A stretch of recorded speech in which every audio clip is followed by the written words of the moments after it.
welcome to my channel. Subscribe, listen, and enjoy my stories every day. The day began like any other. I left for work early, kissing my wife, Ella, goodbye as she nestled deeper into the covers, murmuring a sleepy "love you" as I headed out.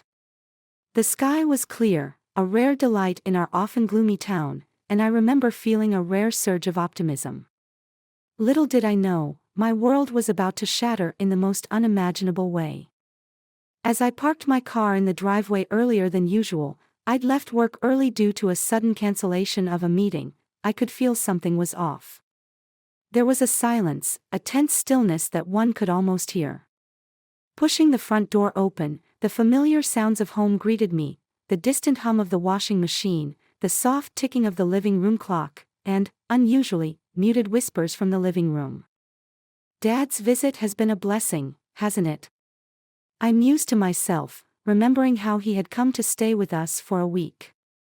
At the thought, my steps slowed, my hands still on the door. That's when I saw them through the ajar door leading to the living room. Ella, my wife of 5 years, lay under a thick blanket, her head resting not on the arm of the sofa but against someone. My father's chest. His arm was around her, holding her close, their faces inches apart, sharing whispers and smiles reserved for lovers. A jolt of disbelief struck me hard. How disgusting is that? I thought furiously, the words echoing in my mind like a sick joke. It's not going to be good for them. This is their biggest mistake, I'm going to make them sorry. My heart pounded in my chest as anger flared up inside me, burning away any remnants of the day's earlier peace. Stepping into the room, I slammed the door behind me, the sound a sharp crack that sliced through their cozy scene. Both heads turned, eyes wide, guilty. Ella's face blanched as she saw me, her lips parting slightly, a stammered word of surprise dying before it fully formed. "Michael," my father started, his voice unnaturally calm, but I cut him off. "What the hell is this?" My voice was a growl, low and menacing. I couldn't even recognize it as my own.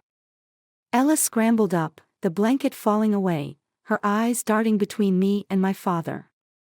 "Mike, it's not what it looks like, we were just." "Just what?"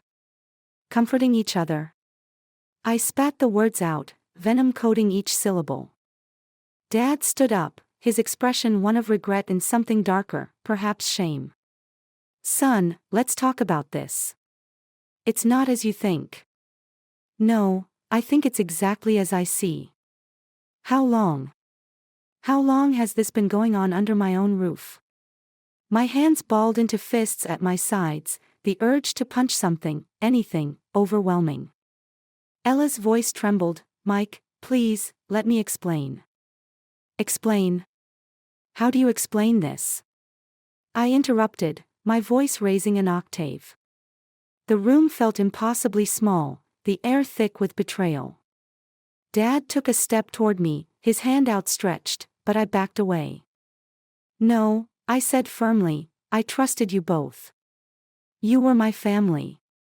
My dad and my wife."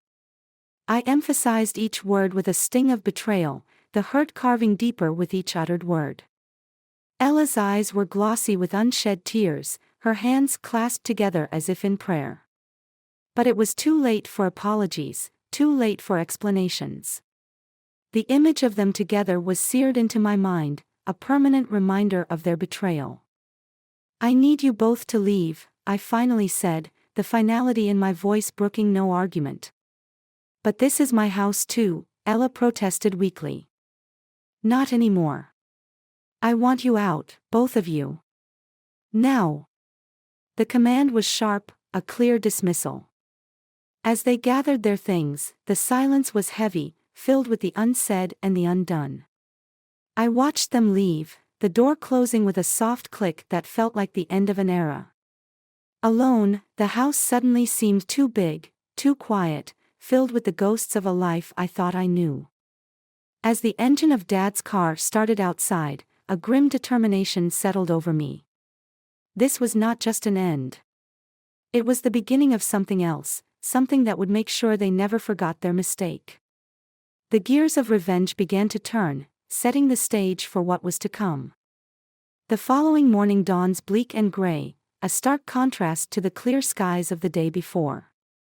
I sit at the kitchen table, the remnants of last night's hurried departure scattered around. Ella's favorite mug, still half filled with cold tea, stares back at me accusingly. My phone vibrates incessantly beside me. Ignoring the calls and messages, I focus on my next move. Anger still simmers beneath the surface, but clarity begins to take its shape in the form of a plan. I need allies, and I need information. The first person who comes to mind is my old college friend, Alex, who now works as a private investigator. He's the kind of guy who knows how to unearth secrets, and right now, I need all the secrets I can get. I punch in Alex's number, my fingers trembling slightly. He picks up on the second ring. Mike. Long time, man. How's life on the home front?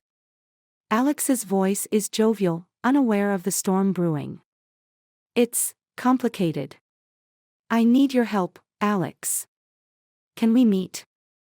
My voice is steady, betraying none of the turmoil inside. Sure thing, buddy. Breakfast at Joe's in 30. Perfect. Joe's diner is quiet when I arrive, the usual morning rush having tapered off. Alex waves from a booth at the back, a steaming cup of coffee in hand. His demeanor shifts to concern as he takes in my grim expression. What's going on, Mike? He asks as soon as I sit down. I dive straight in, the words spilling out. Ella and my father. I caught them together. I kicked them out last night. Alex's eyebrows shoot up, his cup pausing halfway to his lips. Damn, that's rough. What do you need from me? I want to know how long it's been going on, and what else they might be hiding. Can you dig into it? You got it.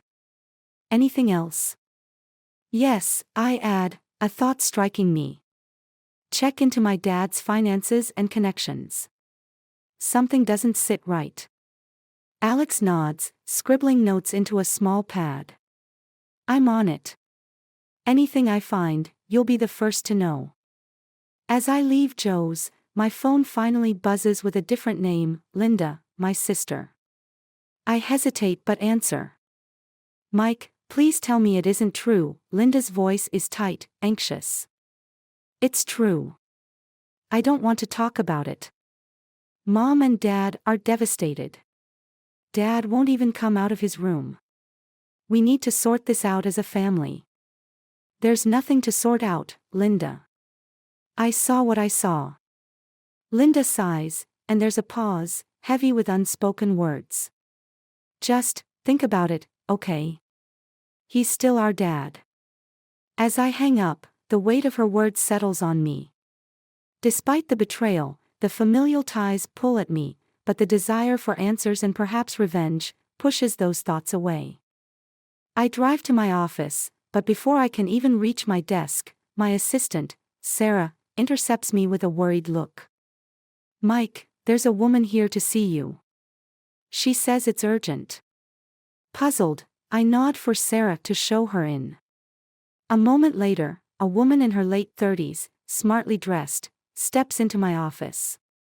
Her eyes are sharp, calculating. Mr. Richardson, I'm Clara, Ella's attorney. I believe we have much to discuss. I stiffen, my plans momentarily forgotten. I have nothing to say to you or Ella. Clara smiles thinly, pulling out a folder. On the contrary, Mr. Richardson, considering your actions, you'll want to hear what I have to say. It's about your house, your finances, and your future. As Clara lays out documents on my desk, I realize this is more than just a personal betrayal. It's a legal battle, one I didn't anticipate. But I'm ready to fight on all fronts. Clara's presence in my office feels like an invasion, her documents strewn across my desk, a stark, physical reminder of how quickly things are escalating. I brace myself, not just for a confrontation, but for a deeper understanding of how entangled my life has become with Ella's and my father's deceit. What is this? I demand, pointing to a paper that hints at joint accounts and investments I never knew existed. These are the financial entanglements between you and Ella, Clara explains smoothly, her voice even, rehearsed. Given the circumstances of your separation, Ella believes a fair division is necessary. Fair? I scoff, my voice rising. Nothing about this is fair. Clara meets my gaze unflinchingly. Fair, in legal terms, Mr. Richardson. I advise you to consider this carefully. Ella is prepared to fight for her share, considering her contributions to the household and the length of your marriage. The room spins slightly as I digest her words. Fight. The term hangs in the air, heavy and ominous.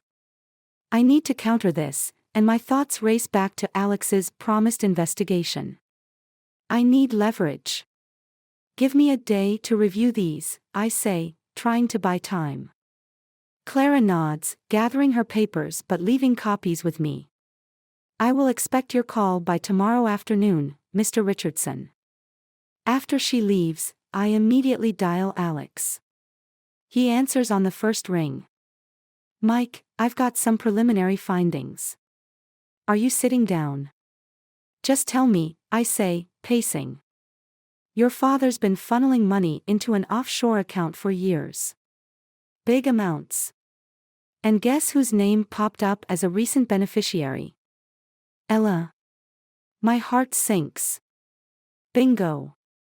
Looks like they planned more than just a casual fling. I clench my fist, anger mingling with a sharp sense of betrayal. Keep digging, Alex. There's more to this, I'm sure. The next few hours are a blur of phone calls and meetings. My lawyer, Daniel, advises caution and preparation for a messy legal battle. Mike, if Ella pushes for half of everything, we need solid evidence to counter her claims. Any misstep could cost you dearly. His words echo in my mind as I drive home, the house looming larger and emptier than ever before. I spend the evening sifting through financial statements and emails, searching for any clue that might have slipped past me. The next morning, I receive a call from Linda. Her voice is strained, urgent. Mike, you need to come over. It's Dad. He's not well. Alarm bells ring in my head, but also suspicion. What happened? He collapsed, Mike. He's asking for you. Despite the swirling vortex of betrayal and legal threats, he is still my father. I drive over, my mind racing. At Linda's house, I find my father pale and frail in bed, a stark contrast to the robust man who had betrayed me. Guilt and anger war in my chest as I approach. Dad, I start, unsure of what to say. He looks up, his eyes meeting mine, filled with a mix of pain and regret. Michael, I'm sorry. There's much you don't know. Start talking then, I say, my tone harder than I intend. He coughs, struggling to sit up, and Linda rushes to help him. It started years ago, he begins, his voice a whisper of its usual command. Debts, bad investments. I was drowning. Ella, she offered to help, but at a price. The money? I ask, my voice cold. He nods, wincing. Yes. And more. She has connections, Mike. Dangerous ones. I was afraid to tell you. The room feels suddenly claustrophobic, the weight of his words heavy in the air. Linda stands beside me, her hand on my shoulder, a silent pillar of support. What kind of connections? I press, needing to understand the full scope of the betrayal. People who wouldn't hesitate to harm you if Ella asked. She's not who we thought she was, son. The revelation hits like a punch to the gut. Not just an affair, but a web of lies and danger, spun under my very nose. I'll handle it, I say finally, my voice firm, resolve settling over me like armor. I'll fix this, for all of us. Leaving the room, I call Alex, my voice low but fierce. We need everything, every dirty secret she's hiding. It's not just about money anymore. It's about survival. As I end the call, a new determination fuels me. Ella and her secrets won't destroy me. I will fight back, harder and smarter. And I will win. The days that follow are a whirlwind of action. Each piece of information Alex unearths slots into place like a puzzle, revealing a picture more complex and sinister than I had ever imagined. Ella, it seems, was not merely a spouse gone astray but a woman deeply entangled in a network of financial fraud and manipulation. My father, though culpable, was more a puppet than a partner in crime. With each revelation, my resolve hardens. This is no longer just a personal vendetta, it's a quest to unearth the truth and protect others from falling into the same trap. Armed with evidence gathered by Alex, I confront Ella, not in our home, but in a more formal setting, the office of my lawyer, Daniel. Ella arrives, her demeanor confident, perhaps even defiant. But as soon as she sees the stack of documents on Daniel's desk, her composure falters. "Michael, what is this?" she asks, her voice tinged with a hint of nervousness. "It's over, Ella," I say, my voice steady. "We know everything, the money, the offshore accounts, your partners." Ella's eyes dart towards Daniel, then back to me. "You don't understand. I did this for us, for our future. For us." I scoff.